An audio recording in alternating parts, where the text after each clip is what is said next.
ఈ రోజు భారతదేశంలో ఈ దేశంలో ఉన్నటువంటి చాలా రాష్ట్రాలలో ఈ రోజు ప్రధానమంత్రి పంటల బీమా పథకం అమలవుతున్నది. మహారాష్ట్రలో అమలవుతున్నది, మధ్యప్రదేశ్ లో అమలవుతున్నది, రాజస్థాన్ లో అమలవుతున్నది, ఉత్తరప్రదేశ్ లో అమలవుతున్నది, హర్యానాలో, ఒడిశాలో, కర్ణాటక, తమిళనాడు, ఛత్తీస్గఢ్, త్రిపుర, మేఘాలయ కేంద్ర పాలిత ప్రాంతాలలో కూడా ప్రధానమంత్రి పంటల బీమా పథకం అమలవుతున్నది. ఈ రోజు ఈ రాష్ట్రంలో కాంగ్రెస్ ప్రభుత్వం ఉన్న ఈ రాష్ట్రంలో ప్రధానమంత్రి పంటల బీమా పథకం అమలైతలేదు.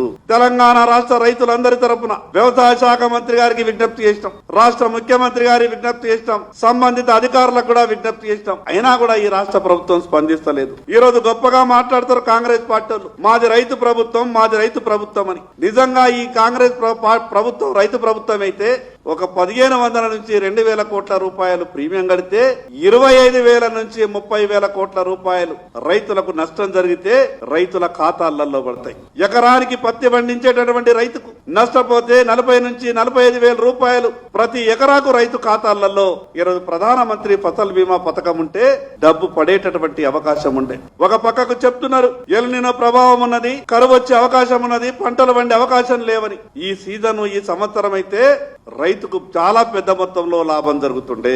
కానీ కాంగ్రెస్ పార్టీకి సోయలేదు, కాంగ్రెస్ ప్రభుత్వం ఆలోచిస్తలేదు. కేవలం ఎక్కడ కమిషన్లు తీసుకోవాలా, ఎక్కడ కొత్త ప్రాజెక్టులు తీసుకోవాలా, ఎక్కడ దేంట్లో ఎంత కమిషన్ దొరుకుతుందనే ఆలోచన తప్పితే ఈ రైతులకు సంబంధించినటువంటి విషయం మీద ఎక్కడ కూడా కాంగ్రెస్ పార్టీ ఆలోచిస్తలేదు.